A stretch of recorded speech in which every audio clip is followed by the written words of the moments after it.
Welcome to the Econ Dev Show. We explore the strategies, ideas, and insights that are driving economic development forward into the future. You'll hear new insights from passionate EDs about their successes and struggles. And you'll learn from attraction and retention experts about how to apply actionable strategies inside your EDO. We'll help take your organization, your community, and your career to the next level. Here's your host, Dane Carlson. Thank you for listening to the Econ Dev Show. My name is Dane Carlson, and I'm your host. I'm also the Director of Economic Development in Galveston County, Texas. Many of us work in areas where governmental agencies, be they cities or counties, or even states and countries, work together through voluntary nonprofit associations of government. Here in Greater Houston, we have the Houston-Galveston Area Council. It's the regional organization through which local governments work together, considering issues and cooperating in solving area-wide problems. Earlier this week, I had the opportunity to sit down virtually with Rebecca Naragon, the Economic Development Director for the United South and Eastern Tribes. United South and Eastern Tribes is exactly this, but for 33 Native American tribes. I think that there are 4 takeaways from my conversation with Rebecca. Number 1, as Rebecca describes it, shopping local doesn't always mean purchasing products and services where you live, but can mean supporting your community wherever they are. Number 2, sometimes the very act of making a list, especially of small businesses, can be empowering for a community. Knowing that they're not alone can be inspiring and uplifting for small entrepreneurs, and knowing that opportunities and resources are available in their community can make others feel more connected.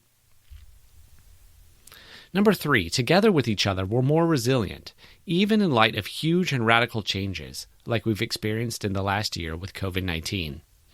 And number 4, there's always a light at the end of the tunnel in economic development. I hope that you enjoy the show as much as I did. Rebecca Naragon, MPA CECD, is the Economic Development Director for the United South and Eastern Tribes in Nashville, Tennessee, where she's worked for the past 4 years. Before that, she was a program specialist for the U.S. Department of Interior in Washington, D.C., where she worked for the Assistant Secretary of Indian Affairs, Office of Indian Energy and Economic Development, Division of Economic Development. While earning her undergraduate degree at the University of Central Florida, she served 2 internships in Washington, D.C., first with the Department of the Treasury and then for the Department of the Interior. She earned a Master of Public Administration from American University, and in 2021 earned her Certified Economic Developer designation.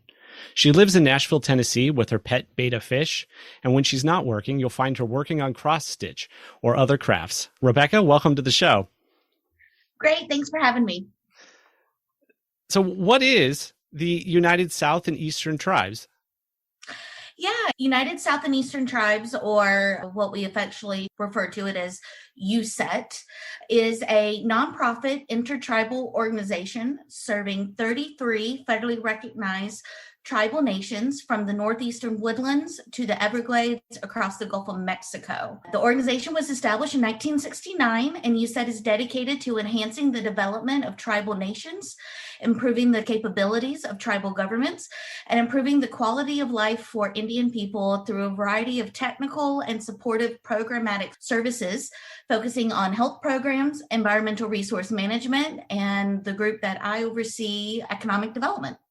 So what does economic development look like from your perspective? What do you do on a day-to-day basis? Yeah, there's a lot that goes in on a day-to-day aspect for economic development. I work with elected tribal leaders and their selective program managers, providing technical assistance for tribal nations as it relates to economic and community development. Definitely knowing a little bit about a lot really helps. We've structured to really have the department really focusing on resource connections and resource brokering and making those connections, focusing on evaluation and research, and then providing direct trainings, webinars, services like that. Gotcha. So am I understanding this correctly, that tribes come to USET and say, we have this need, and if it's economic development, you help fulfill that? Yeah, and that's just my portion of the overall, the USET organization. We have two other departments.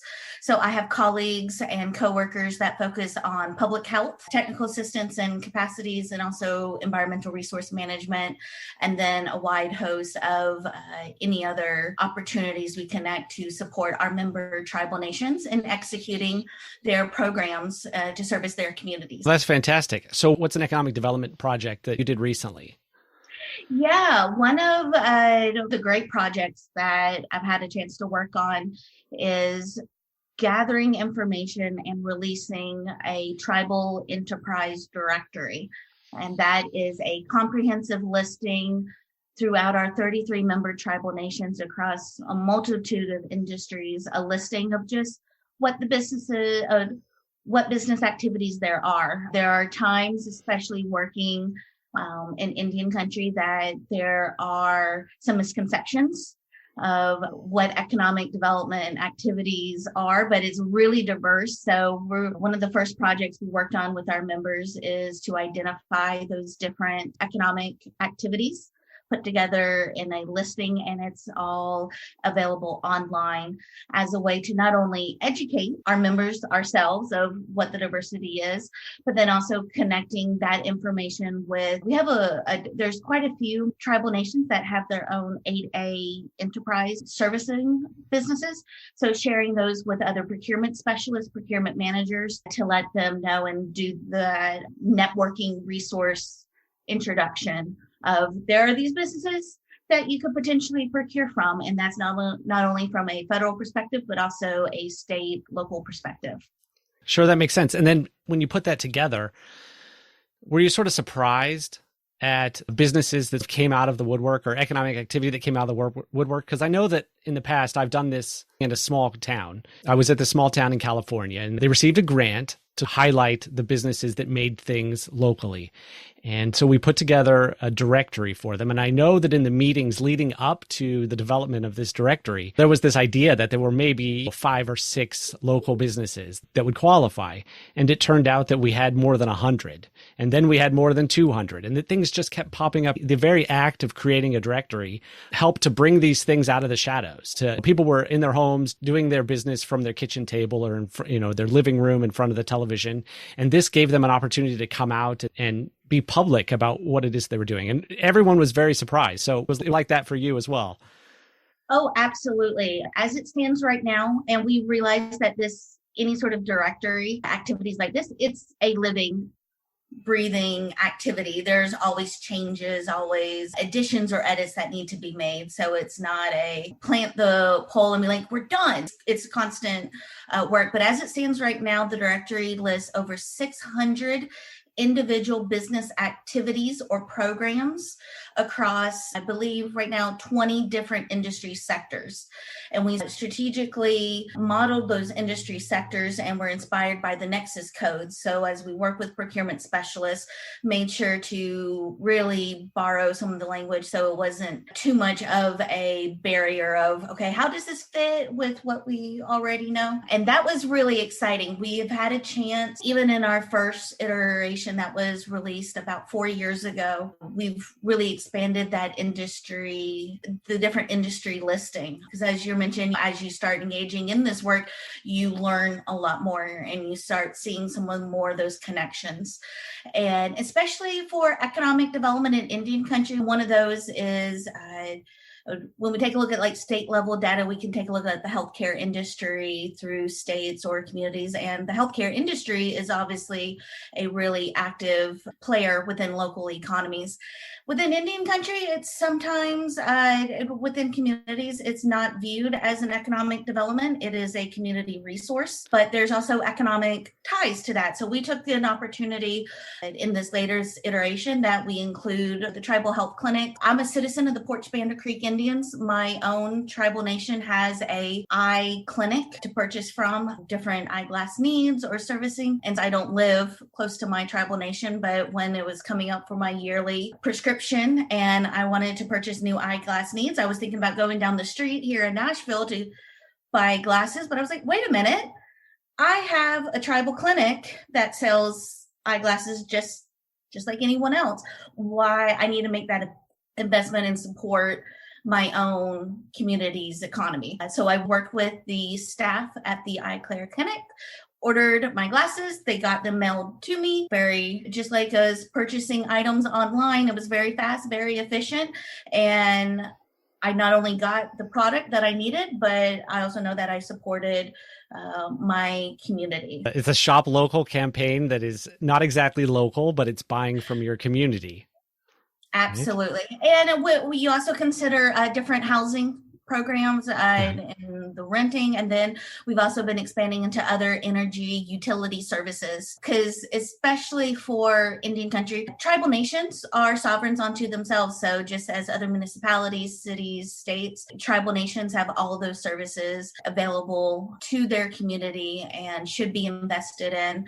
And I know for myself, just speaking as a tribal citizen, I look for those opportunities to make that investment as much as I can when it's available. So not living in the community, sometimes it takes a little more innovation to do that. Sure. You have to jump through a few more hoops to make that happen, but I can see that's important to you, and it's important to everyone to support their community. And so I appreciate that.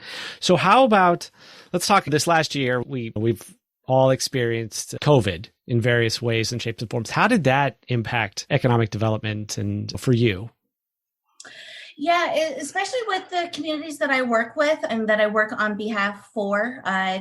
It was obviously an unprecedented time and really impacted the economic development activities in tribal communities. For those nations that have large hospitality entertainment properties, we saw a 100% closure of those properties for a set amount of time.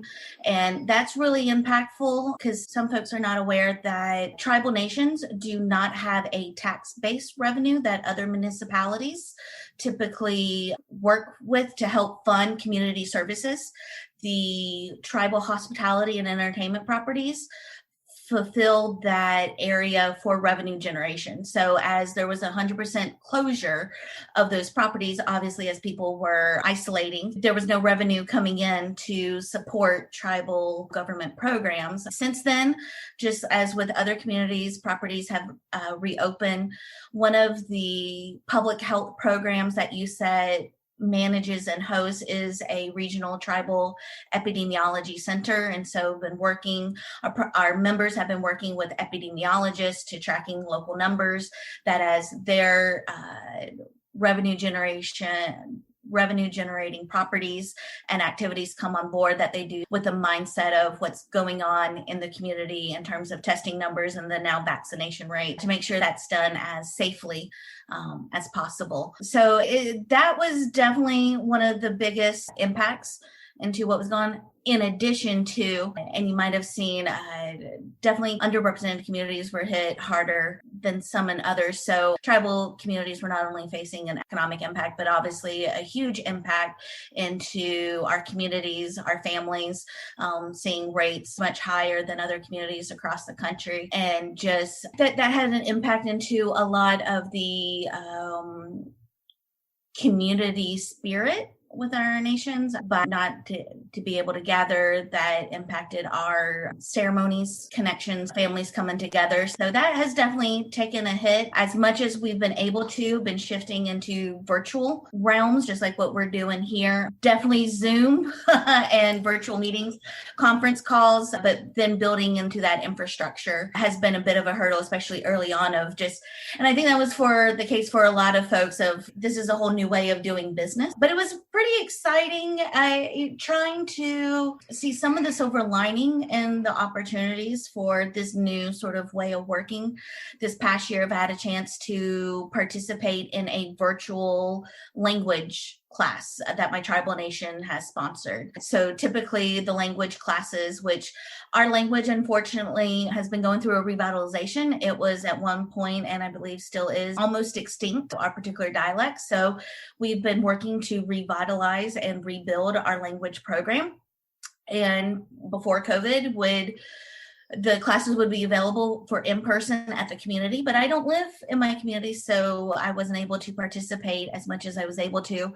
Well, now everything has gone virtual. So for about, I think it was 12 or 16 weeks over the last summer into fall, was able to participate virtually in a language class, and I'm able to learn some introduction and some other basics of the Muskogee Creek language. That's fantastic. That absolutely illustrates the silver lining in all of this. The move to digital first and the idea that we need to make services available online as the primary way, the first way that we provide them. And I think this is an excellent example. I'm sure that the class probably had more students participate than it ever did when it was in person, just because everyone was able to do it on their own time and from their own home. And there's been a lot of darkness over us the last year, and absolutely the breakdown in community. We've all felt that. But I think that there are some great lessons that we're going to take out of this, and we're going to be changed as a people going forward. And ultimately, things are going to get better. They are going to improve, and we're all going to move forward from this stronger and better. I'm glad to hear that. Especially with the communities that I work with and my previous work of supporting youth into this space and interns, we always talk about as tribal citizens, as Indigenous people, we are very resilient, and we have been working through pandemics and major disruptions into how our communities function since 1492. There's an argument even before then. So we are resilient people. We will come over this, but it's just really important to remember that. And it's been really great to see some other ways of how that resiliency has manifested. And so one way was the virtual language classes. One other way I've seen that really come to fruition is through social media. So I mentioned earlier, the quarantine and isolation really affected communities' cultural practices and ceremonies, but then that also leads into the economic impact of those fairs, of those gatherings. And that's where a lot of our artisans, crafters, our small local entrepreneurs have really been impacted. It's been really exciting to see that shift all virtually. Mainly what that I've been seeing it is on the Facebook platform, where now there is a virtual, I hope I get the name correct, but it's a virtual social distance powwow.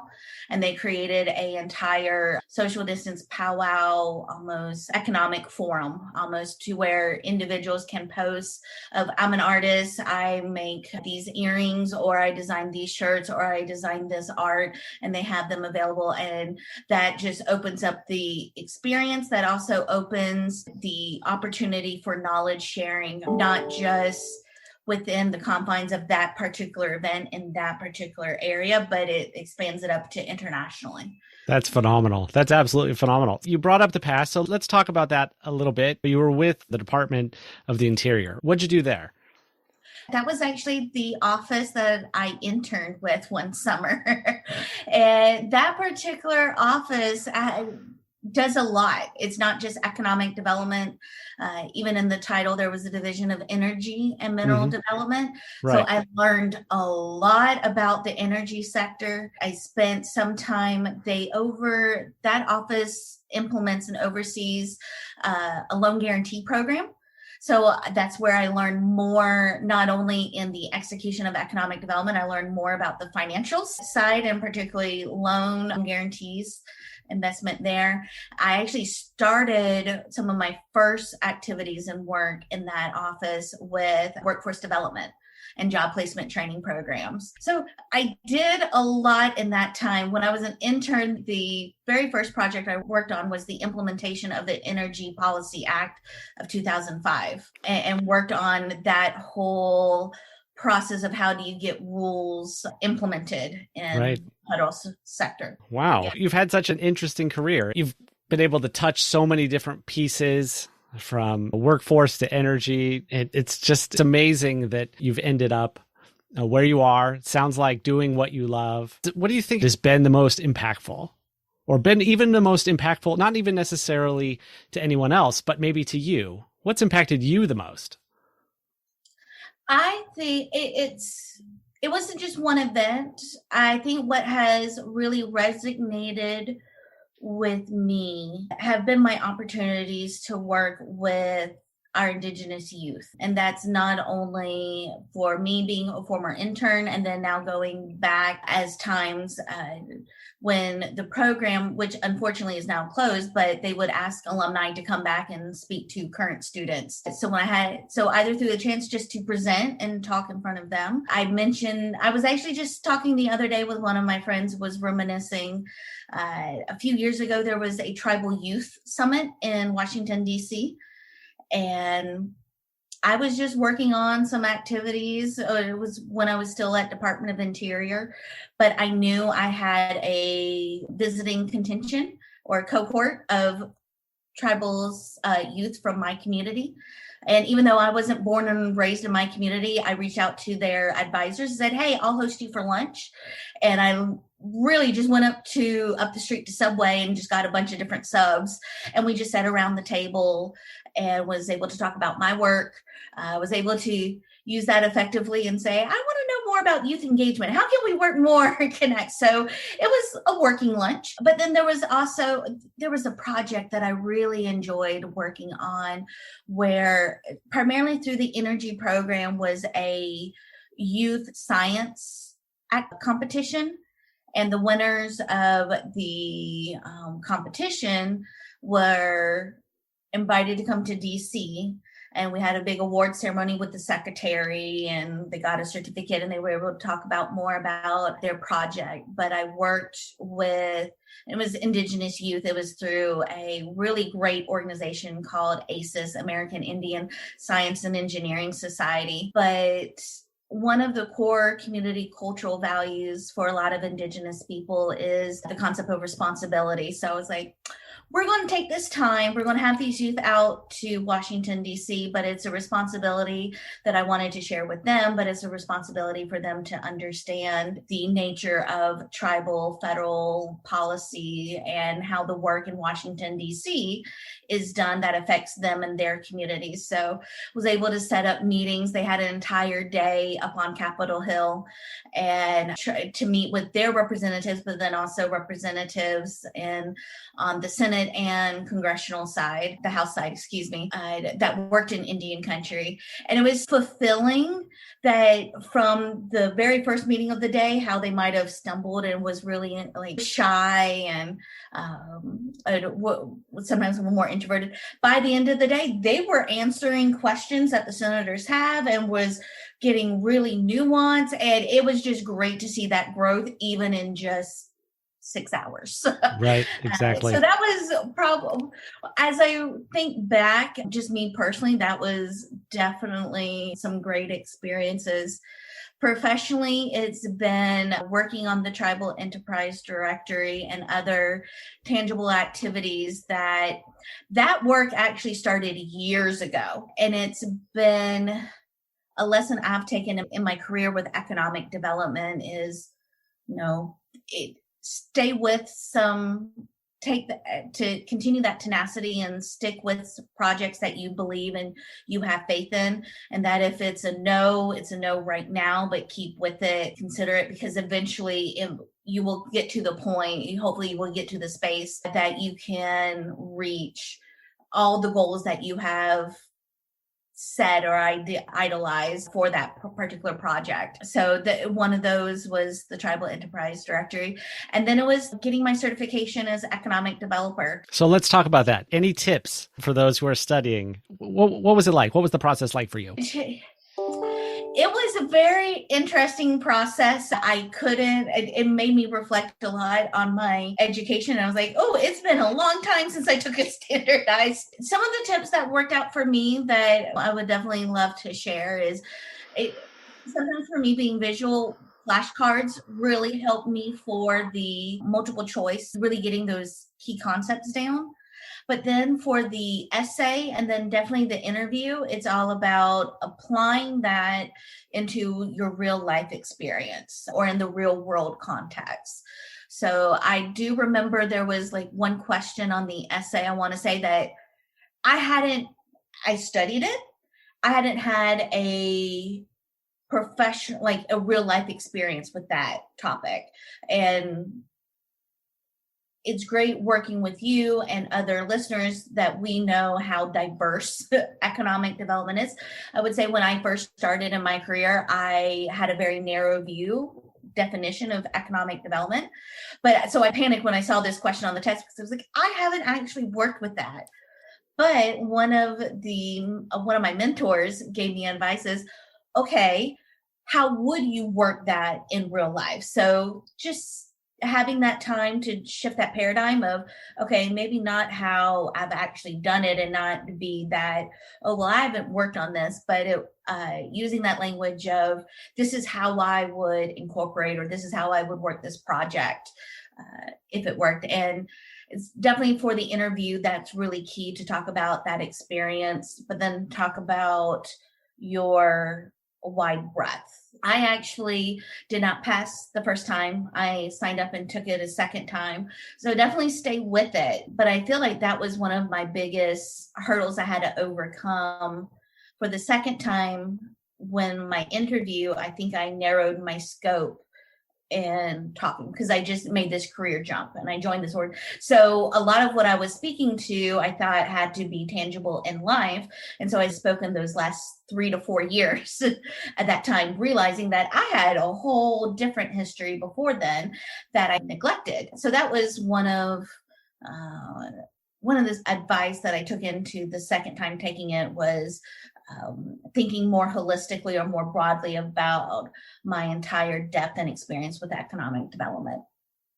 I think that's important to understand the breadth of experience that we all have and bring to the table, and not be so focused just on the last project we were involved with or the last job we had. I can see that being the case. It's very interesting to hear that you took it once and didn't pass and then got back on that horse and tried again. And, I think that's inspiring for a lot of people. Everybody says it's so difficult. I haven't taken the test, but everyone says it's so difficult. And I think that in a very real sense, I'm sure that's true, but at the end of the day, it's about getting back up and trying again and doing it and putting in the work. We put in so much work as economic developers for all kinds of things. So we can put in the work for our own career advancement or skill expansion. So I'm really glad to hear that you did that. Are there some people who have been influential for you, have been really helpful for you in your career? Absolutely. I also wanted to share just one other tip that I had, and this came from one of my coworkers. She received her certification in her field of study, but as she was going through, and definitely something that I did is wrote encouraging notes on top, or come in with that sort of winner mindset almost. And I almost maybe not winner mindset, but especially for the interview, you're able to, or at least for myself, like I had notes to make sure that I could follow through. And at the very top of the page of notes, I said, you will pass, and did that encouragement pat on of, you got this. Especially that second time, that was a bit of a mental hurdle that I had to jump, and I was like, maybe I don't have this.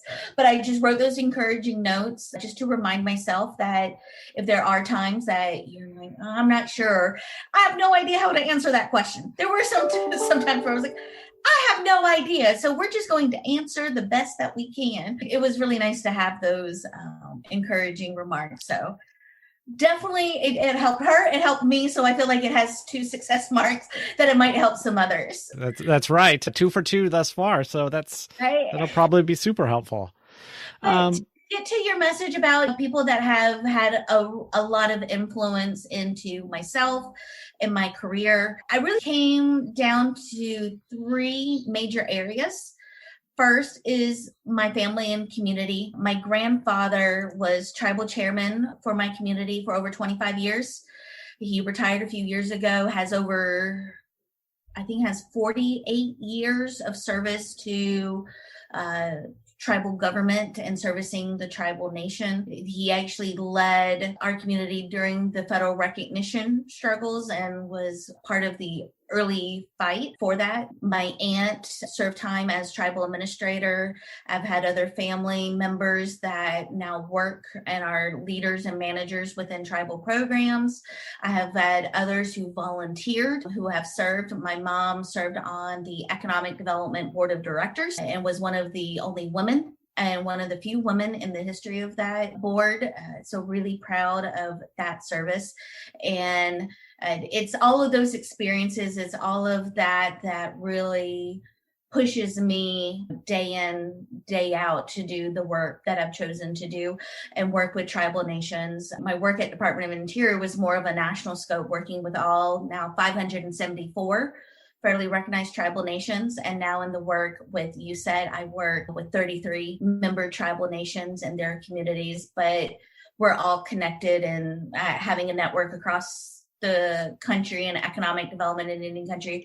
If there's questions or concerns, we reach out to folks and say, hey, have you been struggling with this? Or do you know a possible answer to this area? Or when we're working on a particular area of issue of concern, collaborating and working together as a unified voice. So that has been really impactful to me, and especially the service of my grandfather and the leadership, but then also other tribal leaders in the community that have been my mentors that I don't know if I've had a chance to share with them just yet, but I view them within that mentor space. Just a few years ago, my tribal nation elected our very first woman, tribal chairwoman. So really thankful for the leadership and of the community and for those advancements.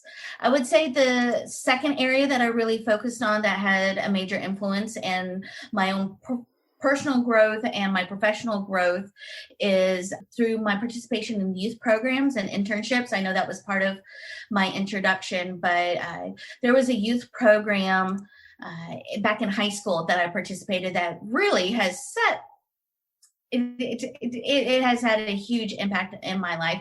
And that was actually through the USET organization. We have, I believe now we're getting closer to our 25th anniversary working with a program called Close Up. Close Up is a youth program that brings high school age students to Washington, D.C. to learn about the three branches of government. And while USET hosts a meeting in Washington, D.C. with tribal leaders, we work with the Close Up program to have a youth component. And that's where I participated. And that's where I first learned about federal tribal relations and got that bug of what is political science and what do I want to study? And then that led into public administration and then learning more about economic development.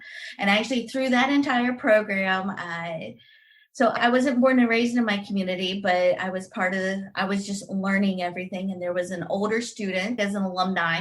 His name is Marcus, and we connected, and he taught me some of my first Muskogee Creek words, and we just stayed connected. Then I graduated high school, was going to college, and reconnected again through email. I was like, have you heard about this internship program? If you really like DC, maybe you should do this internship program. And that was called Washington Internships for Native Students, WINS. We love our acronyms. We love our alphabet soup. And that was the internship program through American University. And through that program, met one of a great mentor, but then also now just a wonderful friend. His name is Jack Soto. We interned together, learned a lot. And then after I finished graduating college, I think I want to do this a lot more. And then moved to DC, started my master's program, and then we became roommates and been friends ever since. And then now I'm really tickled that now we've gone our separate ways and he's doing other work, especially in workforce development, but we keep trying to, and other folks that I know during that internship time, we keep finding ways to connect with each other, working on projects, going, hey, what are you working on now? And maybe there's a way that we can all work together. So I am really thankful for those individuals who took the investment in me, those individuals who kept a lookout and said, hey, have you considered this? And just my family giving the support to be a bit adventurous and go off and live and work in DC for 2 months all by myself. That's phenomenal. Rebecca, this has been incredibly interesting. I have learned so much. Oh, wonderful. I'm so happy to share. This is really important, and it's definitely a responsibility that I view and take on myself to share not only the question that you asked earlier about the impact into Indian country, but just making sure that tribal governments and tribal programs and tribal economies are represented. Really appreciate the opportunity to share today. Thank you. Before we go, I have to ask about your betta fish, because the other day I was in the pet store with my wife, and it was actually the first time I've been in a pet store in a very long time. And truthfully, we started the COVID pandemic without any pets. And a few months in, we got a cat. And then a few months went by and we got a dog. So now we have a cat and a dog. And we went to the pet store for the first time to pick something up. And I saw these betta fish in the little glasses, the little cups. And I remember, seeing those when I was a kid. And so I really wonder, can they really live in that little cup? Is that okay? So for myself, my betta fish is a COVID quarantine. I have an apartment by myself. I'm working from home, and it was getting really lonely, isolated. Even though in this virtual platform, I was like by myself. And so, that's with my betta fish. I think they can, but I got a full setup of a aquarium to give more room and space. I know that it comes up in the little cups. I see that more of a transportation mode than an actual living quarter. So just with the cats and dogs, you might have a smaller carry case, but then they have more room and space to grow. It's been an interesting connection, because back when you're really little and people are like, what do you want to do when you grow up? That type of thing. I actually really wanted to be a marine biologist. And I had I think it was like close to a 20-gallon tank growing up. That was my pet and my sort of like pet responsibility as a little kid growing up, making sure that the fish were fed and the tank stays clean and the pH level and all those chemicals are where they need to be. So it's been great reconnecting with some of that work. I wanted to be a marine biologist other than the fish, but it was all kind of connected. Of course. This is fantastic. I so appreciate you taking this time to talk to me and tell our listeners about what it is that you do. If our listeners would like to connect with you, what would be the best way for them to do that? 2 ways that are probably the best personally would be through LinkedIn. If you want to know more about Indian country or development in Indian country, you can visit the USET website at www.usetinc.org. Perfect. And what's the website address for the directory? Oh, yes. That is actually, when you go to the USET website, you will be able to search through the departments. And if you click the Economic Development Department, one of the first sort of buttons that you'll see is the Tribal Enterprise Directory. We'll link that in the show notes. Awesome.